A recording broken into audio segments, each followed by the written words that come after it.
Indonesia ini, nah ini kita coba lihat lagi. Baru saja kita yang tunggu-tunggu Presiden Amerika Serikat. Sosok yang sangat karismatik. Iya.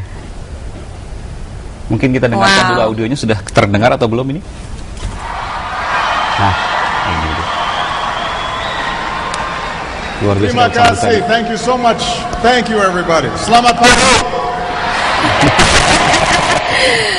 Nice. It is wonderful to be here at the University of Indonesia, to the faculty and the staff and the students, and to Dr. Gumilar Rusliwa Somantri. Thank you so much for your hospitality.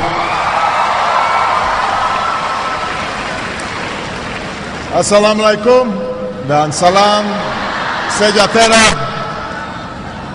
Thank you for this wonderful welcome. Thank you to the people of Jakarta and thank you to the people of Indonesia. Pulang kampung nih.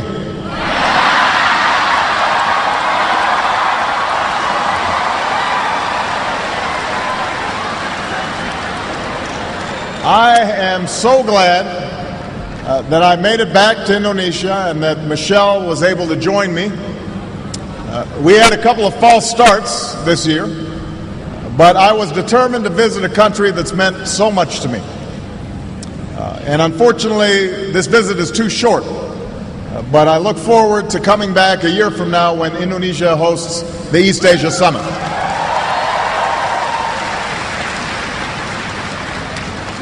Before I go any further, I want to say that our thoughts and prayers are with all of those Indonesians who are affected by the recent tsunami and the volcanic eruptions, particularly those who've lost loved ones and those who've been displaced. And I want you all to know that, as always, the United States stands with Indonesia in responding to natural disasters, and we are pleased to be able to help as needed. As neighbors help neighbors and families take in the displaced, I know that the strength and the resilience of the Indonesian people will pull you through once more. Let me begin with a simple statement. Indonesia bagian dari diri saya.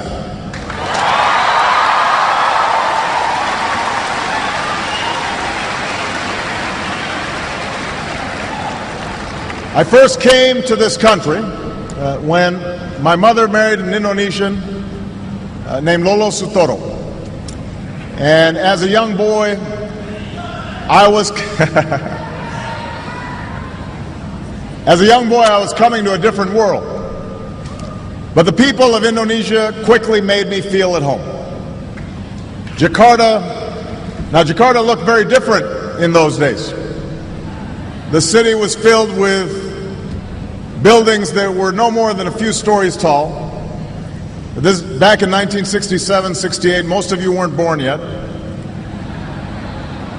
The Hotel Indonesia was one of the few high-rises, and there was just one big department store called Sarina. That was it.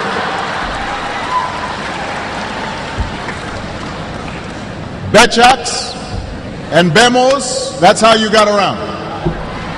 They outnumbered automobiles in those days. And you didn't have all the big highways that you have today. Most of them gave way to unpaved roads and the kampongs. So we moved to Menteng Dalam, where, hey, some folks from Menteng Dalam right here. And we lived in a small house. We had a mango tree out front. And I learned to love Indonesia while flying kites and running along the paddy fields and catching dragonflies, buying sate and bakso from the street vendors. I still remember the call of the vendors. Sate. Yeah. I remember that. Bakso.enaaakya.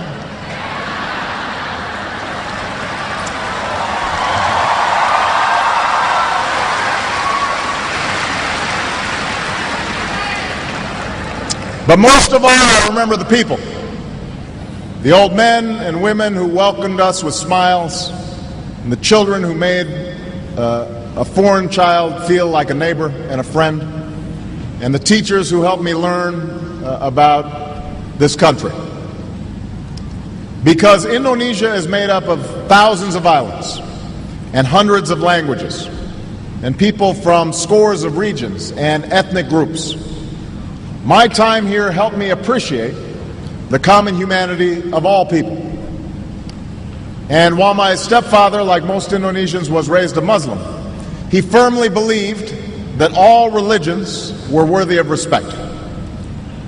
And in this way,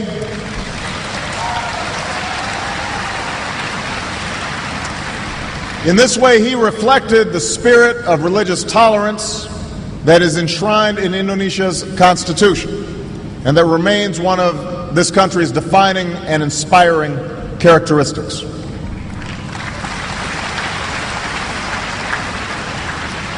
Now, I stayed here for 4 years, a time that helped shape my childhood, a time that saw the birth of my wonderful sister, Maya, a time that made such an impression on my mother that she kept returning to Indonesia over the next 20 years to live and to work and to travel and to pursue her passion of promoting opportunity in Indonesia's villages, especially opportunity for women and for girls.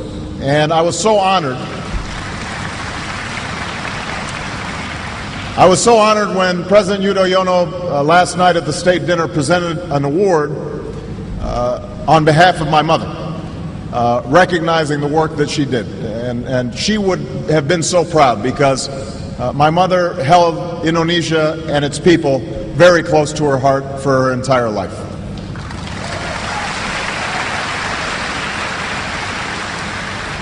Now, so much has changed in the 4 decades since I boarded a plane to move back to Hawaii.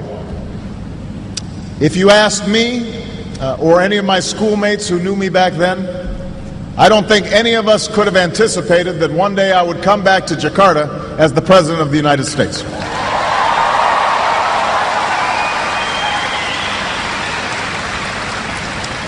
And few could have anticipated the remarkable story of Indonesia over these last 4 decades. The Jakarta that I once knew has grown into a teeming city of nearly 10 million, with skyscrapers that dwarf the Hotel Indonesia, and thriving centers of culture and of commerce. While my Indonesian friends and I used to run in fields with water buffalo and goats, a new generation of Indonesians is among the most wired in the world, connected through cell phones and social networks. And while Indonesia, as a young nation, focused inward, a growing Indonesia now plays a key role in the Asia-Pacific and in the global economy.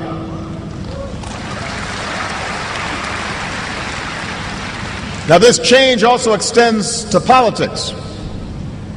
When my stepfather was a boy, he watched his own father and older brother leave home to fight and die in the struggle for Indonesian independence. And I'm happy to be here on Heroes Day to honor the memory of so many Indonesians who have sacrificed on behalf of this great country.